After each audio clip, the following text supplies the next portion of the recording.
Sobre fotografia, Susan Sontag. Capítulo 1. Na caverna de Platão. A humanidade permanece, de forma impenitente, na caverna de Platão, ainda se regozijando, segundo seu costume ancestral, com meras imagens da verdade. Mas ser educado por fotos não é o mesmo que ser educado por imagens mais antigas, mais artesanais. Em primeiro lugar, existem à nossa volta muito mais imagens que solicitam nossa atenção. O inventário teve início em 1839 e, desde então, praticamente tudo foi fotografado, ou pelo menos assim parece. Essa insaciabilidade do olho que fotografa altera as condições do confinamento na caverna, o nosso mundo. Ao nos ensinar um novo código visual, as fotos modificam e ampliam nossas ideias sobre o que vale a pena olhar e sobre o que temos direito de observar.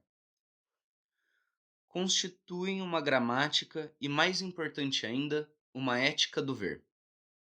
Por fim, o resultado mais extraordinário da atividade fotográfica é nos dar a sensação de que podemos reter o mundo inteiro em nossa cabeça, como uma antologia de imagens. Colecionar fotos é colecionar o mundo. Filmes e programas de televisão iluminam paredes, reluzem e se apagam. Mas com fotos, a imagem é também um objeto. Leve, de produção barata, fácil de transportar, de acumular e de armazenar. No filme Les Carabiners, 1963, de Godard, dois lumpen camponeses preguiçosos são induzidos a ingressar no exército do rei, mediante a promessa de que poderão saquear, estuprar, matar ou fazer o que bem entenderem com os inimigos e ficar ricos. Mas a mala com o butim que Michael Enge e Ulisse trazem em triunfo para casa anos depois para suas esposas contém apenas centenas de cartões postais de monumentos, lojas de departamentos, mamíferos, maravilhas da natureza, de meios de transporte, de obras de arte e outros tesouros catalogados de todo o mundo. O xiste de Godard parodia nitidamente a magia equívoca da imagem fotográfica. As fotos são, talvez, os mais misteriosos de todos os objetos que compõem e adensam o ambiente que identificamos como moderno. As fotos são, de fato, experiência capturada, e a câmera é o braço ideal da consciência em sua disposição aquisitiva. Fotografar é apropriar-se da coisa fotografada. Significa pôr a si mesmo em determinada relação com o mundo, semelhante ao conhecimento e, portanto, ao poder. Supõe-se que uma queda primordial, e mal vista hoje em dia, na alienação, a saber acostumar as pessoas a resumir o mundo na forma de palavras impressas, tenha engendrado aquele excedente de energia fáustica e de dano psíquico necessário para construir as modernas sociedades inorgânicas. Mas a imprensa parece uma forma menos traiçoeira de dissolver o mundo, de transformá-lo em objeto mental, do que as imagens fotográficas, que fornecem a maior parte do conhecimento que se possui acerca do aspecto do passado e do alcance do presente. O que está escrito sobre uma pessoa ou um fato é declaradamente uma interpretação, do mesmo modo que as manifestações visuais feitas à mão, como pinturas e desenhos. Imagens fotografadas não parecem manifestações a respeito do mundo, mas sim pedaços dele, miniaturas da realidade que qualquer um pode fazer ou adquirir. As fotos, que brincam com a escala do mundo, são também reduzidas, ampliadas, recortadas, retocadas, adaptadas ou adulteradas. Elas envelhecem, afetadas pelas mazelas habituais dos objetos de papel, desaparecem. Tornam-se valiosas e são vendidas e compradas, são reproduzidas. Fotos que enfeixam o mundo parecem solicitar que as enfeixemos também. São afixadas em álbuns, emolduradas e expostas em mesas, pregadas em paredes, projetadas como dispositivos. Jornais e revistas as publicam. A polícia as dispõe em ordem alfabética. Os museus as expõem, os editores as compilam. Durante muitas décadas, o livro foi o mais influente meio de organizar e, em geral, miniaturizar fotos, assegurando desse modo sua longevidade, se não sua imortalidade.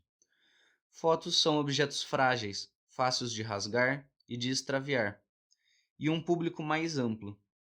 A foto em livro é obviamente a imagem de uma imagem, mas como é antes de tudo um objeto impresso, plano, uma foto, quando reproduzida em um livro, perde muito menos de suas características essenciais do que ocorre com uma pintura.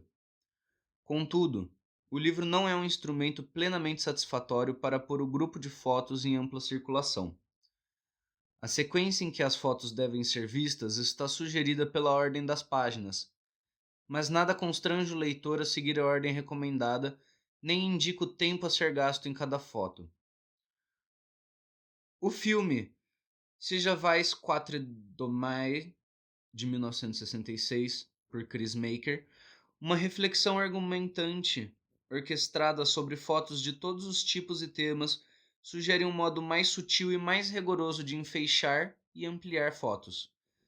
Tanto a ordem como o tempo exato para olhar cada foto são impostos. E é um ganho em termos de legibilidade visual e impacto emocional. Mas fotos transcritas em um filme deixam de ser objetos colecionáveis, como ainda são quando oferecidas em livros. Fotos fornecem um testemunho. Algo de que ouvimos falar, mas de que duvidamos, parece comprovado quando nos mostram uma foto. Numa das versões de sua utilidade, o registro da câmera incrimina.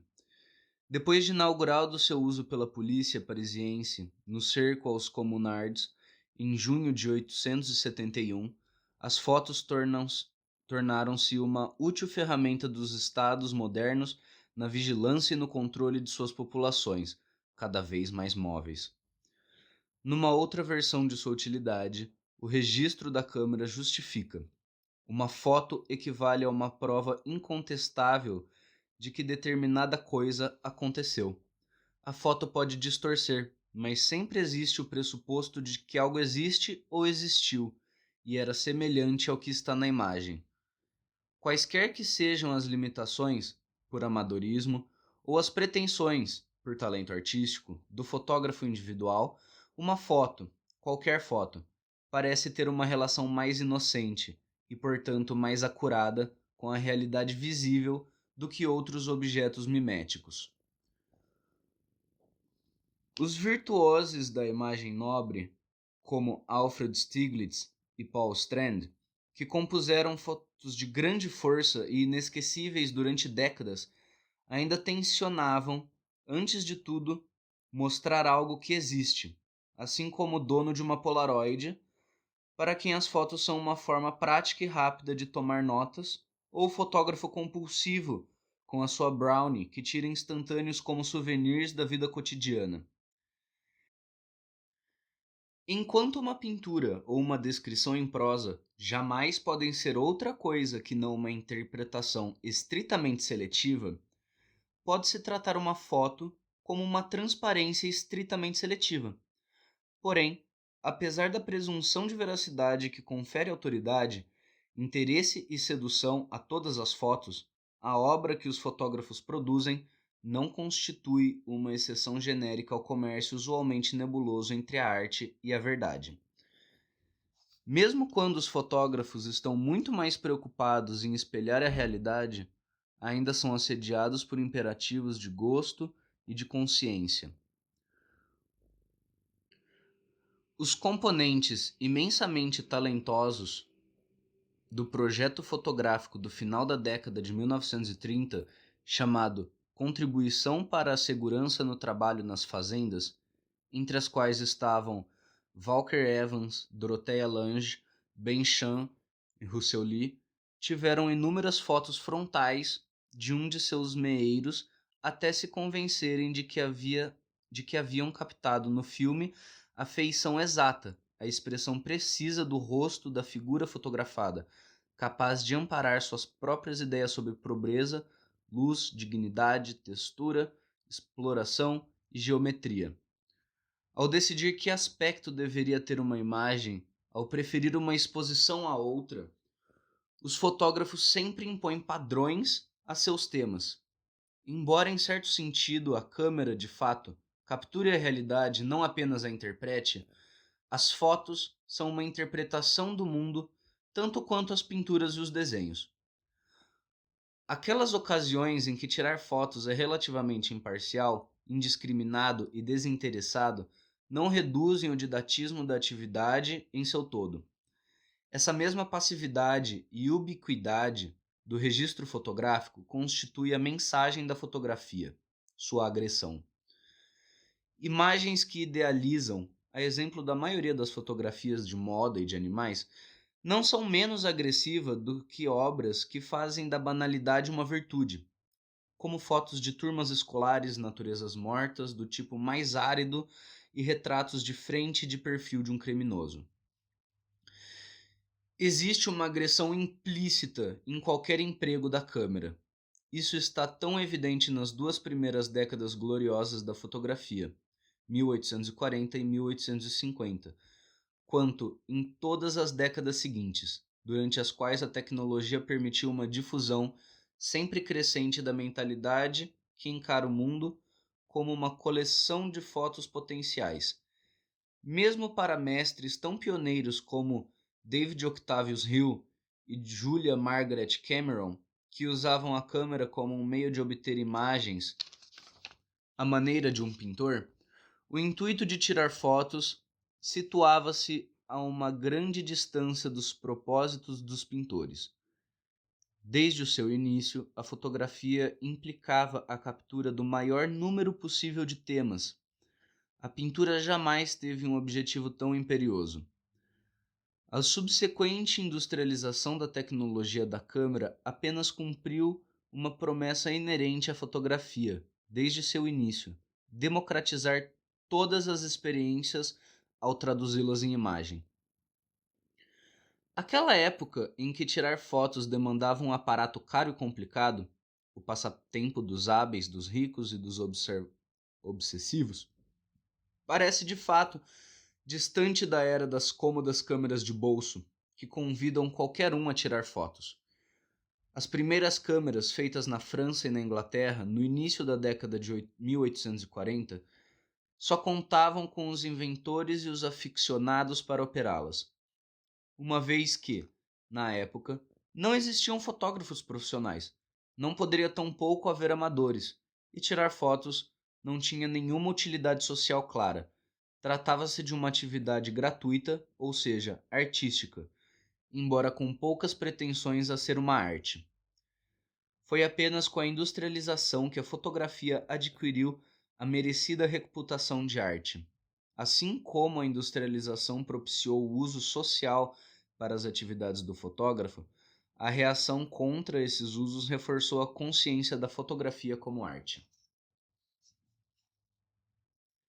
Em época recente, a fotografia tornou-se um passatempo quase tão difundido quanto o sexo e a dança, o que significa que, como toda forma de arte de massa, a fotografia não é praticada pela maioria das pessoas como uma arte. É, sobretudo, um rito social, uma proteção contra a ansiedade e um instrumento de poder. Comemorar as conquistas de indivíduos tidos como membros da família e também de outros grupos é o uso popular mais antigo da fotografia. Durante pelo menos um século, a foto de casamento foi uma parte da cerimônia tanto quanto as fórmulas verbais prescritas. As câmeras acompanhavam a vida da família.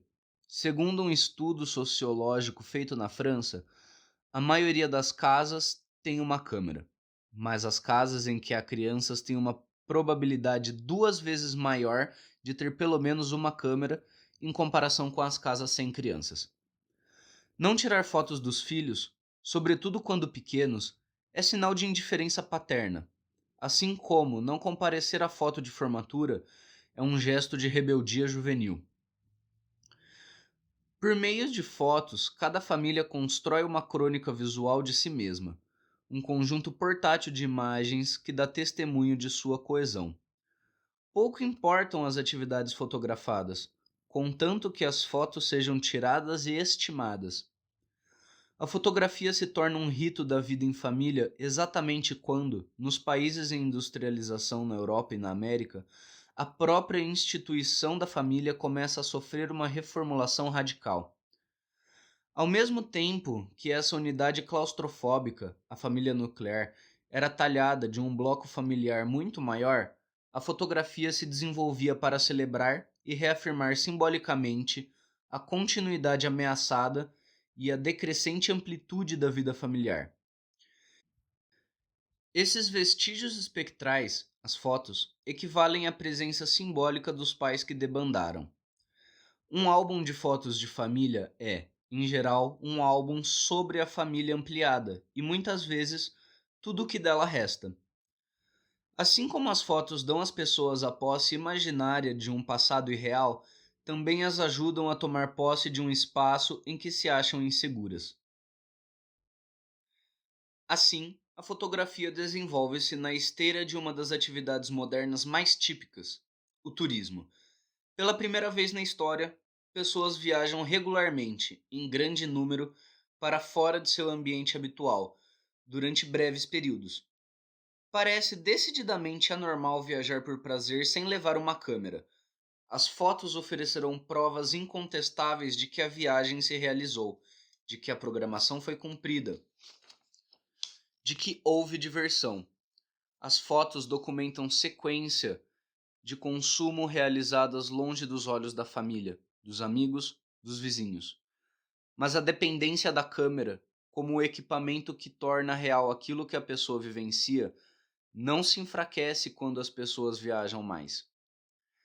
Para os sofisticados que acumulam fototroféus de suas viagens de navio rio acima pelo Nilo até o Lago Alberto, ou de seus 14 dias na China, tirar fotos preenche a mesma necessidade dos veranistas de classe média baixa que a fotografam a Torre Eiffel ou as Cataratas do Niágara.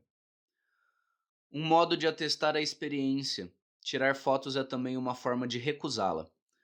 Ao limitar a experiência a uma busca do fotogênico, ao converter a experiência em uma imagem, um souvenir, viajar se torna uma estratégia de acumular fotos. A própria atividade de tirar fotos é tranquilizante e mitiga sentimentos gerais de desorientação que podem ser exacerbados pela viagem. Os turistas, em sua maioria, sentem-se compelidos a pôr a câmera entre si mesmo e tudo de notável que encontram. Inseguros sobre suas reações, tiram uma foto. Isso dá forma à experiência. Pare, tire uma foto e vá em frente. O método atrai especialmente pessoas submetidas a uma ética cruel de trabalho, alemães, japoneses e americanos. Usar uma câmera atenua a angústia que pessoas submetidas ao imperativo do trabalho sentem por não trabalhar enquanto estão de férias, ocasião em que deveriam divertir-se. Elas têm algo a fazer que é uma imitação amigável do trabalho. Podem tirar fotos. Pessoas despojadas de seu passado parecem redundar nos mais fervorosos tiradores de fotos, em seu país e no exterior. Todos que vivem numa sociedade industrializada são gradualmente obrigados a desistir do passado, mas em certos países como Estados Unidos e Japão, a ruptura com o passado foi especialmente traumática.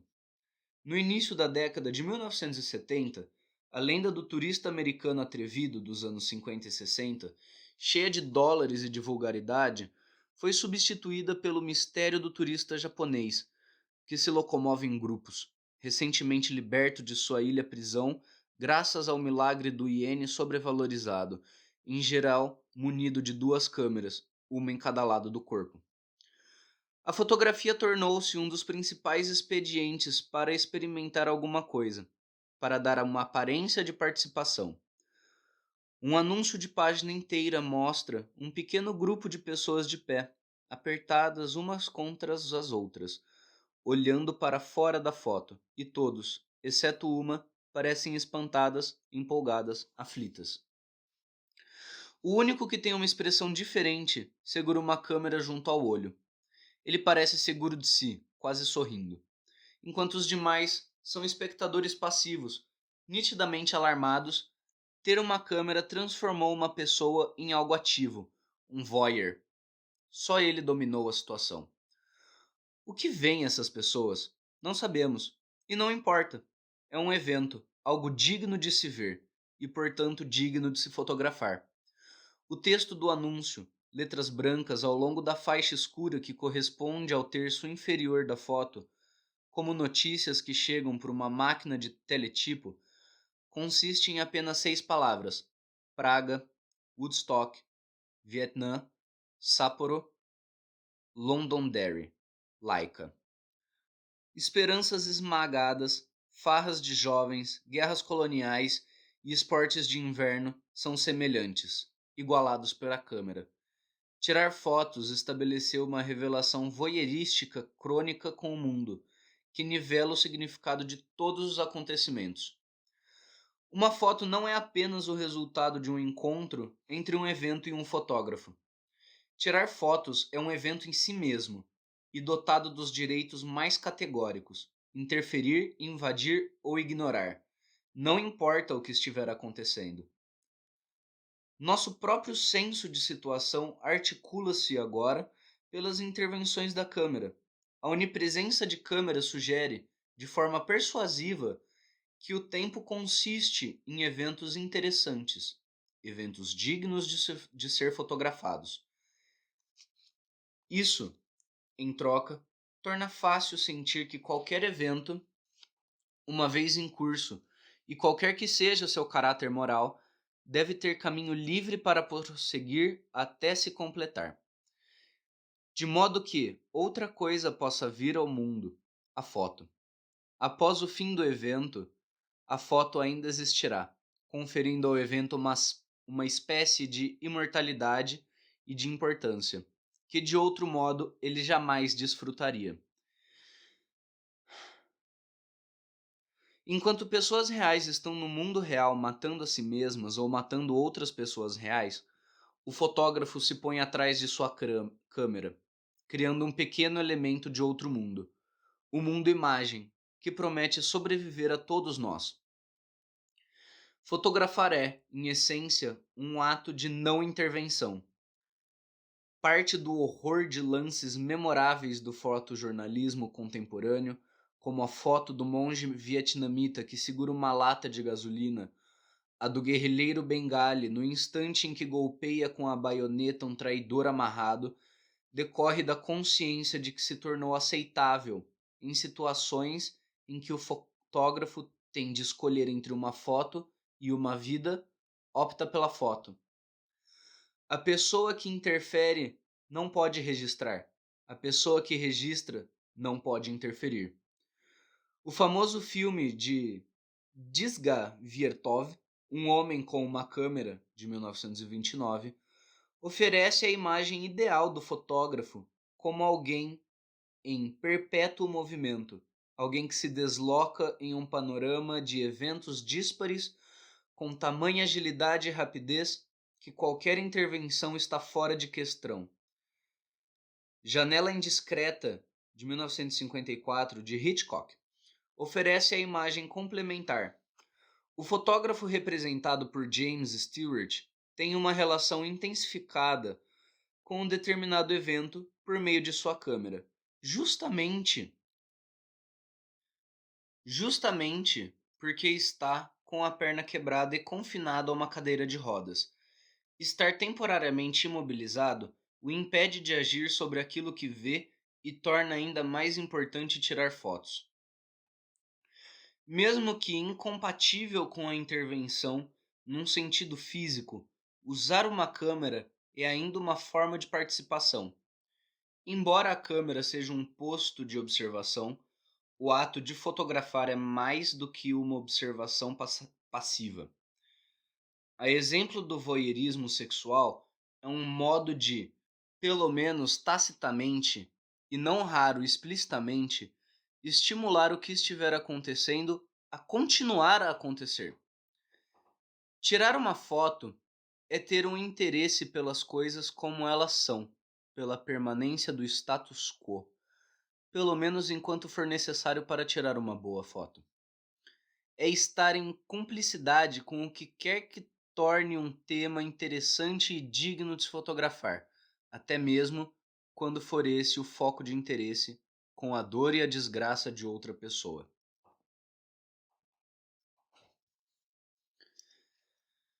Sempre pensei em fotografia como uma maldade, e esse era um de seus pontos prediletos para mim, escreveu Diane Arbus. E quando fotografei pela primeira vez, me senti muito perversa. Ser um fotógrafo profissional pode ser encarado como algo maldoso, para usar o termo de Darbus. Se o fotógrafo procura temas considerados indecorosos, tabus, marginais. Mas temas maldosos são mais difíceis de encontrar hoje em dia. E o que vem a ser exatamente o aspecto perverso de tirar fotos? Se os fotógrafos profissionais têm, muitas vezes, fantasias sexuais quando estão atrás da câmera, talvez a perversão resida no fato de que essa fantasia seja, ao mesmo tempo, plausível e muito imprópria. Em Blow Up, depois daquele beijo, 1966, Antonioni leva um fotógrafo de moda a rondar convulsivamente em torno do corpo de Veruccia, com a câmera a clicar. Maldade de fato. Com efeito, usar uma câmera não é um modo muito bom de se aproximar-se sexualmente de alguém. Entre o fotógrafo e seu tema, tem de haver distância. A câmera não estupra, nem mesmo possui, embora possa atrever-se, intrometer-se, atravessar, distorcer, explorar e, no extremo da metáfora, assassinar. Todas essas atividades que, diferentemente do sexo propriamente dito, podem ser levadas a efeito à distância e com certa indiferença. Existe uma fantasia sexual muito forte no extraordinário filme de Michael Powell intitulado A Tortura do Medo, 1960, que não trata de um voyeur, como o título sugere, mas de um psicopata que mata mulheres com uma arma oculta em sua câmera, enquanto as fotografa. Ele não encosta nenhuma vez em seu tema. Não deseja seus corpos, quer a presença delas na forma de imagens, em filme. As imagens que as mostram experimentando a própria morte. Que ele proteja numa tela em casa para seu prazer solitário. O filme supõe uma ligação entre impotência e agressão, entre o olhar profissionalizado e a crueldade, que aponta para a fantasia central ligada à câmera. A câmera, como falo, é, no máximo, uma débil variante da metáfora inevitável que todos empregam de modo desinibido. Por mais que seja nebulosa a nossa consciência dessa fantasia, ela é mencionada sem sutileza toda vez que falamos em carregar e mirar a câmera, em disparar a foto. A câmera de modelo antigo era mais difícil e mais complicada de recarregar do que um mosquete Bess. A câmera moderna tenta ser uma arma de raios. Diz um anúncio. A Yashica Electro 35 GT é a câmera da era espacial que sua família vai adorar. Tira fotos lindas de dia ou de noite, automaticamente, sem nenhuma complicação. É só mirar, focalizar e disparar. O cérebro eletrônico da GT e seu obturador eletrônico farão o resto. Tal qual um carro, uma câmera é vendida como uma arma predatória. O mais automatizada possível, pronta para disparar. O gosto popular espera uma tecnologia fácil e invisível. Os fabricantes garantem a seus clientes que tirar fotos não requer nenhuma habilidade ou conhecimento especializado, que a máquina já sabe tudo e obedece à mais leve pressão da vontade. É tão simples como virar a chave da ignição ou puxar o gatilho. Como armas e carros, as câmeras são máquinas de fantasia cujo uso é viciante. Porém, apesar das extravagâncias da linguagem comum e da publicidade, não são letais. Na hipérbole que vende carros como se fossem armas, existe pelo menos esta parcela de verdade. Exceto em tempo de guerra, os carros matam mais pessoas do que armas. A câmera-arma não mata, portanto a metáfora gourenta parece não passar de um blefe, como a fantasia masculina de ter uma arma, uma faca ou uma ferramenta entre as pernas. Ainda assim, existe algo predatório no ato de tirar uma foto.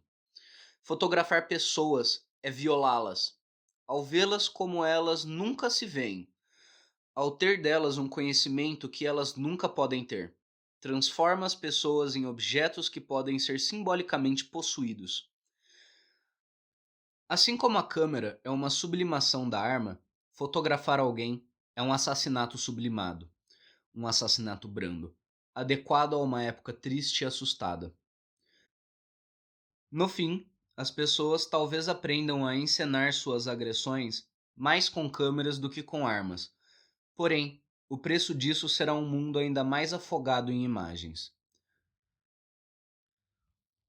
Um caso em que as pessoas estão mudando de balas para filmes é o safari fotográfico, que está tomando o lugar do safari na África Oriental. Os caçadores levam Hasselblads em vez de Winchesters. Em vez de olhar para uma mira telescópica a fim de apontar um rifle, olham através de um visor para enquadrar uma foto. Na Londres do final do século XIX, Samuel Butler se queixava de que havia um fotógrafo em cada arbusto, rondando como um leão feroz em busca de alguém que possa devorar. O fotógrafo agora ataca feras reais, sitiadas e raras demais para serem mortas. As armas se metamorfosearam em câmeras nessa comédia séria, o safari ecológico, porque a natureza deixou de ser o que sempre fora, algo que as pessoas precisavam se proteger. Agora, a natureza, domesticada, ameaçada, mortal, precisa ser protegida das pessoas. Quando temos medo, atiramos, mas quando ficamos nostálgicos, tiramos foto. A época atual é de nostalgia, e os fotógrafos fomentam ativamente a nostalgia. A fotografia é uma arte elegíaca, uma arte crepuscular. A maioria dos temas fotografados tem, justamente em virtude de serem fotografados, um toque patos. Um tema feio ou grotesco pode ser comovente porque foi honrado pela atenção do fotógrafo. Um tema belo pode ser objeto de sentimentos pesarosos porque envelheceu ou decaiu ou não existe mais. Todas as fotos são memento mori. Tirar uma foto é participar da mortalidade, da vulnerabilidade e da mutabilidade de outra pessoa ou coisa. Justamente por cortar uma fatia desse momento e congelá-la, toda foto testemunha a dissolução implacável do tempo. As câmeras começaram a duplicar o mundo no momento em que a paisagem humana passou a experimentar um ritmo vertiginoso de transformação. Enquanto uma quantidade incalculável de formas de vida biológica e sociais é destruída em um curto espaço de tempo, um aparelho se torna acessível para registrar aquilo que está desaparecendo. A melancólica Paris de textura intrincada de Atget e Brassai desapareceu em sua maior parte, a exemplo dos parentes e amigos mortos, preservados no álbum de família, cuja presença em fotos exorciza uma parte da angústia e do remorso inspirados por seu desaparecimento. As fotos dos arralbaldes agora devastados, das regiões rurais desfiguradas e arrasadas, suprem nossa relação portátil com o passado. Uma foto é tanto uma pseudo-presença quanto uma prova de ausência. Como o fogo da lareira num quarto, as fotos, sobretudo as de pessoas, de paisagens distantes e de cidades remotas do passado desaparecido, são estímulos para o sonho. O sentido do intangível, que pode ser evocado por fotos, alimenta, de forma direta, sentimentos eróticos nas pessoas para quem a desejabilidade é intensificada pela distância. A foto do amante escondida na carteira de uma mulher casada, o cartaz de um astro do rock pregado acima da cama de um adolescente, o broche de campanha com o rosto de algum político pregado ao paletó de um eleitor, as fotos dos filhos de um motorista de táxi coladas no painel do carro. Todos esses usos talismânicos das fotos exprimem uma emoção sentimental e um sentimento implicitamente mágico. São tentativas de contatar ou de pleitear outra realidade. As fotos podem incitar o desejo da maneira mais direta e utilitária, como quando uma pessoa coleciona fotos de exemplos anônimos do desejável com o fim de ajudar a masturbação. O assunto é mais complexo quando as fotos são usadas para estimular o impulso moral. O desejo não tem história, pelo menos ela é experimentado, em cada momento, como algo totalmente em primeiro plano imediato. É suscitado por meio de arquétipos e é, nesse sentido, abstrato. Mas os sentimentos morais estão embutidos na história, cujos personagens são concretos, cujas situações são sempre específicas. Assim, regras quase opostas são válidas quando se trata do emprego das fotos para despertar o desejo e para despertar a consciência. As imagens que mobilizam a consciência estão sempre ligadas a determinada situação histórica. Quanto mais genéricas forem, menor a probabilidade de serem eficazes. Uma foto que traz notícias de uma insuspeitada região de miséria não pode deixar marca na opinião pública, a menos que exista um contexto apropriado de sentimento de atitude. As fotos tiradas por Matthew Brady e seus colegas dos horrores nos campos de batalha não diminuíram em nada o entusiasmo das pessoas para levar adiante a guerra civil. As fotos de prisioneiros esqueléticos e esfarrapados em Andersonville inflamaram a opinião pública dos nortistas contra o Sul. O efeito das fotos de Andersonville talvez se deva, em parte, à própria novidade que era, na época, ver fotos.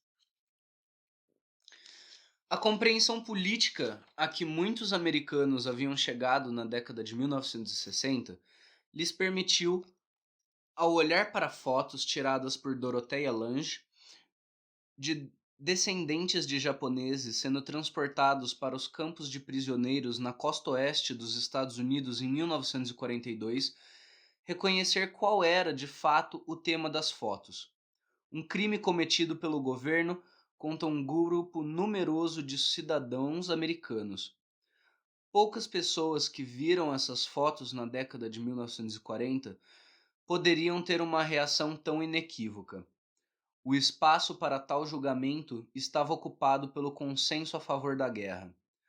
Fotos não podem criar uma posição moral, mas podem reforçá-la, e podem ajudar a desenvolver uma posição moral ainda embrionária. Fotos podem ser mais memoráveis do que imagens em movimento, porque são uma nítida fatia do tempo e não um fluxo. A televisão é um fluxo de imagens pouco selecionadas, em que cada imagem cancela a precedente. Cada foto é um momento privilegiado, convertido em um objeto diminuto que as pessoas podem guardar e olhar outras vezes. Fotos como as que esteve na primeira página de muitos jornais do mundo em 1972, uma criança sul-vietnamita nua, que acabara de ser atingida por napalm americana, correndo para uma estrada na direção da câmera, de braços abertos, gritando de dor. Provavelmente contribuíram mais para aumentar o repúdio público contra a guerra do que 100 horas de barbaridades exibidas pela televisão.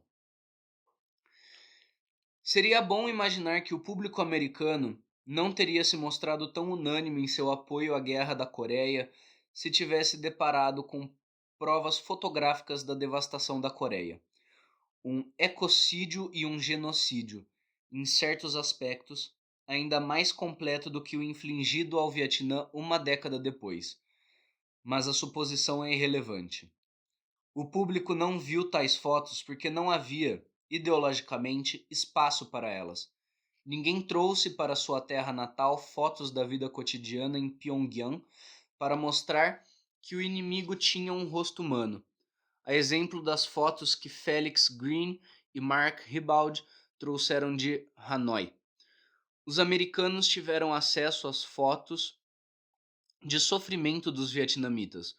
Muitas delas vinham de fontes militares e foram tiradas com intuito bem diferentes, porque os jornalistas sentiam-se respaldados em seus esforços para obter tais fotos, visto que o evento fora definido por um número significativo de pessoas como uma feroz guerra colonialista.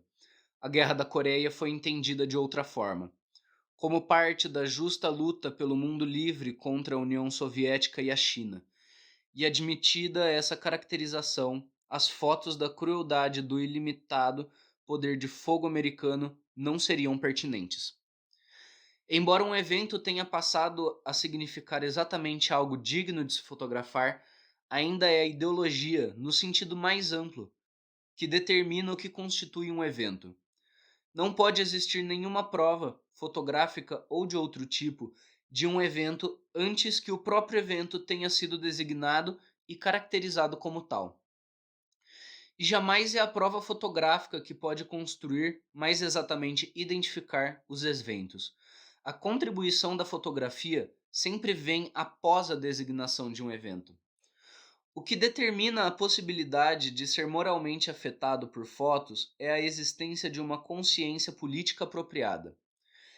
Sem uma visão política, as fotos do matadouro da história serão, muito provavelmente, experimentadas apenas como irreais ou como um choque emocional desorientador.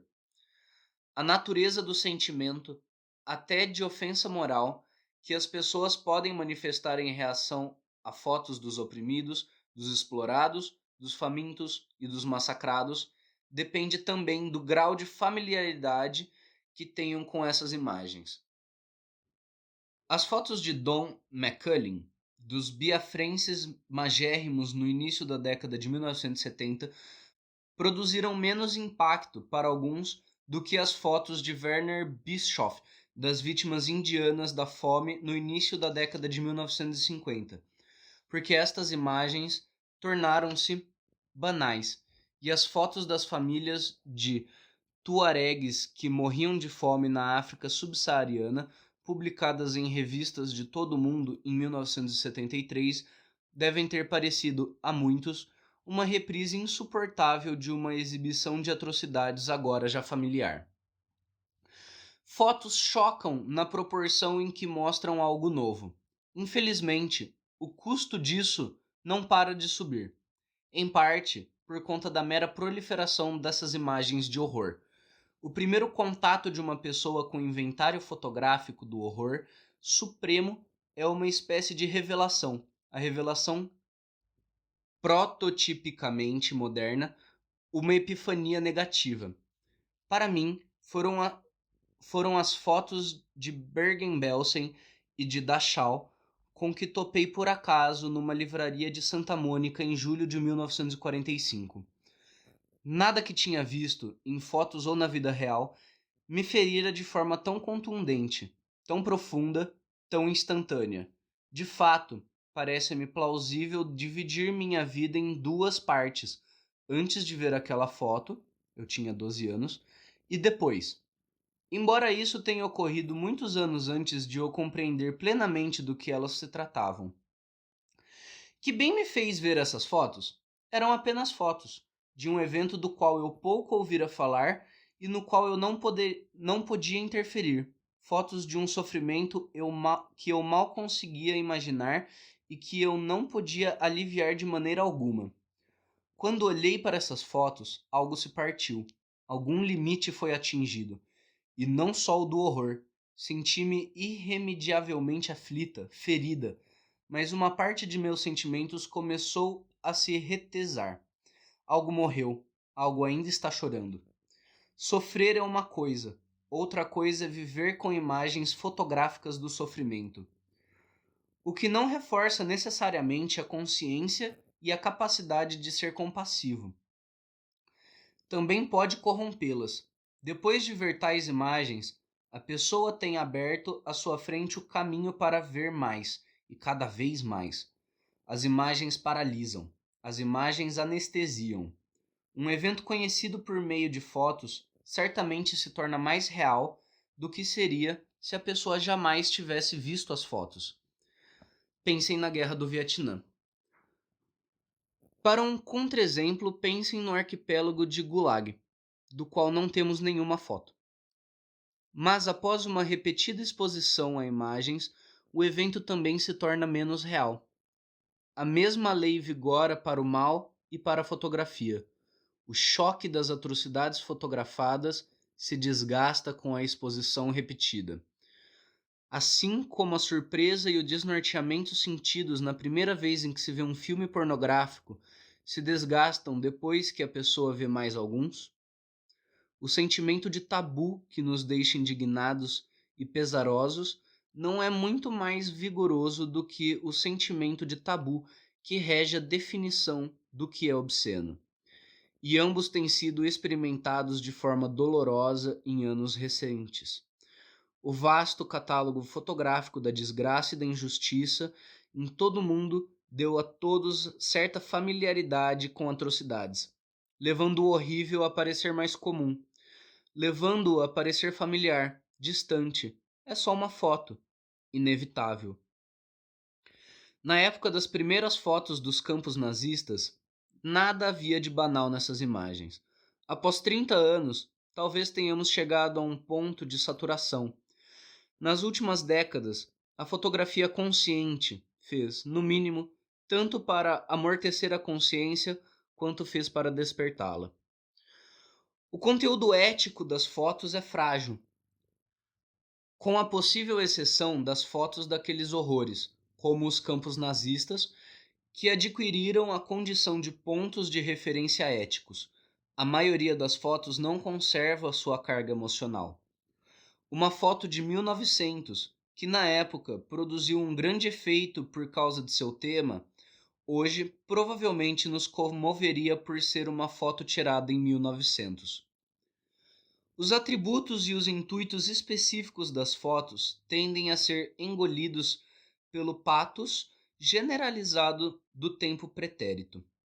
A distância estética parece inserir-se na própria experiência de olhar fotos, quando não de forma imediata, certamente com o decorrer do tempo. No fim, o tempo termina por situar a maioria das fotos, mesmo as mais amadoras, no nível da arte. A industrialização da fotografia permitiu sua rápida absorção pelos meios racionais, ou seja, burocráticos, de gerir a sociedade. As fotos, não mais imagens de brinquedo, tornaram-se parte do mobiliário geral do ambiente, pedras de toque e confirmação da redutora abordagem da realidade que é tida por realista. As fotos foram arroladas a serviço de importantes instituições de controle, em especial a família e a política, como objetos simbólicos e como fontes de informação. Assim, na catalogação burocrática do mundo, muitos documentos importantes não são válidos a menos que tenham coladas a eles uma foto comprobatória do rosto do cidadão. A visão realista do mundo compatível com a burocracia redefine o conhecimento como técnica e informação. As fotos são apreciadas porque dão informações. Dizem o que existe, fazem um inventário. Para os espiões, os meteorologistas, os médicos legistas, os arqueólogos e outros profissionais da informação, seu valor é inestimável. Mas, nas situações em que a maioria das pessoas usa as fotos, seu valor como informação é da mesma ordem que o da ficção. A informação que as fotos podem dar começa a parecer muito importante naquele momento da história cultural em que todos se supõem com direito a algo chamado notícia. As fotos foram vistas como um modo de dar informações às pessoas que não têm facilidade para ler. O Daily News ainda se denomina Jornal de Imagens de Nova York, sua maneira de alcançar uma identidade populista. No extremo oposto do espectro, Le Monde, um jornal destinado a leitores preparados e bem informados, não publica foto nenhuma. A suposição é que, para tais leitores, uma foto poderia apenas ilustrar a análise contida em uma matéria. Um novo significado da ideia de informação construiu-se em torno da imagem fotográfica. A foto é uma fina fatia de espaço, bem como de tempo. Num mundo regido por imagens fotográficas, todas as margens, enquadramento, parecem arbitrárias. Tudo pode ser separado, pode ser desconexo de qualquer coisa. Basta enquadrar o tema de um modo diverso. Inversamente, tudo pode ser adjacente a qualquer coisa. A fotografia reforça uma visão nominalista da realidade social como constituída de unidades pequenas, em números aparentemente infinito. Assim como o número de fotos que podem ser tiradas de qualquer coisa é ilimitado. Por meio de fotos, o mundo se torna uma série de partículas independentes, avulsas, e a história, passada e presente, se torna um conjunto de anedotas e de faydivers. A câmera torna a realidade atômica manipulável e opaca. É uma visão de mundo que nega a inter-relação, a continuidade, mas confere a cada momento o caráter de misterioso. Toda foto tem múltiplos significados. De fato, ver algo na forma de uma foto é enfrentar um objeto potencial de fascínio. A sabedoria suprema da imagem fotográfica é dizer: aí está a superfície. Agora imagine, ou antes sinta, intua, o que está além, o que deve ser a realidade, se ela tem este aspecto. Fotos que, em si mesma, nada podem explicar, são convites inesgotáveis à dedução, à especulação e à fantasia. A fotografia dá a entender que conhecemos o mundo se o aceitamos tal como a câmera o registra. Mas isso é o contrário de compreender que parte de não aceitar o mundo tal como ele aparenta ser. Toda possibilidade de compreensão está enraizada na capacidade de dizer não. Estritamente falando, nunca se compreende nada a partir de uma foto. É claro, as fotos preenchem lacunas em nossas imagens mentais do presente e do passado. Por exemplo, as imagens de Jacob Riis na miséria de Nova York na década de 1880 são extremamente instrutivas para quem não sabe que a pobreza urbana nos Estados Unidos, no fim do século XIX, era de fato dickensiana. Contudo, a representação da realidade pela câmera deve sempre ocultar mais do que revela, como assinala Brecht. Uma foto da fábrica Krupp não revela quase nada a respeito dessa organização. Em contraste com a relação amorosa que se baseia na aparência, a compreensão se baseia no funcionamento. E o funcionamento se dá no tempo e deve ser explicado no tempo. Só o que narra pode levar-nos a compreender. O limite do conhecimento fotográfico do mundo é que, conquanto possa incitar a consciência, jamais conseguirá ser um conhecimento ético ou político. O conhecimento adquirido por meio de fotos será sempre um tipo de sentimentalismo, seja ele cínico ou humanista. Há de ser um conhecimento barateado, uma aparência de conhecimento, uma aparência de sabedoria. Assim como o ato de tirar fotos é uma aparência de apropriação, uma aparência de estupro. A própria mudez do que seria, hipoteticamente, compreensível nas fotos é o que constitui seu caráter atraente e provocador. A onipresença das fotos produz um efeito incalculável em nossa sensibilidade ética. Ao munir este mundo já abarrotado de uma duplicata do mundo feito de imagens, a fotografia nos faz sentir que o mundo é mais acessível do que é na realidade. A necessidade de confirmar a realidade e de realçar a experiência por meio de fotos é um consumismo estético em que todos hoje estão viciados. As sociedades industriais transformam seus cidadãos em dependentes de imagens. É a mais irresistível forma de poluição mental. Um pungente anseio da beleza, de um propósito para sondar abaixo da superfície, de uma redenção e celebração do corpo do mundo. Todos esses elementos do sentimento erótico são afirmados no prazer que temos com as fotos. Mas outros sentimentos, menos liberadores, também se expressam. Não seria errado falar de pessoas que têm uma compulsão de fotografar, transformar a experiência em si num modo de ver. Por fim, ter uma experiência se torna idêntico a tirar dela uma foto, e participar de um evento público tende, cada vez mais, a equivaler a olhar para ele em forma fotografada. Mallarmé, o mais lógico dos estetas do século XIX, diz que tudo no mundo existe para terminar num livro. Hoje, tudo existe para terminar em uma foto.